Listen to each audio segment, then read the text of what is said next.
Hello বন্ধুরা, আমি আজকে এই দীপালিদির রান্নাঘর থেকে বলছি। এই আজকের আমার রান্নাঘরের মেনু কী কী হয়েছে দেখাচ্ছি। এই যে তোমার হয়েছে, এটা হয়েছে যে কাতলা মাছ, ঠিক আছে, এটা কাতলা মাছ। এই যে সব কিছু দিয়ে আলু পটল উচ্ছে সব কিছু দিয়ে একটা এটা ভাজা হয়েছে। আর এই যে তোমার পালং শাক হয়েছে, ডালের বড়ি দিয়ে পালং শাক।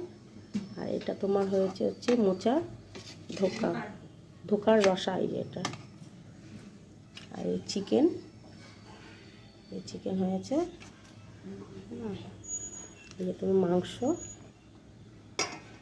আর এই যে তোমার ডাল হয়েছে আজকে, হচ্ছে লাউ দিয়ে আজকে মুসুরির ডাল হয়েছে।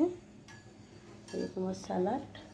নতুন একটা আইটেম হয়েছে আজকে, হচ্ছে এই দেখো মানকচু, কাঁচা মানকচু বাটা।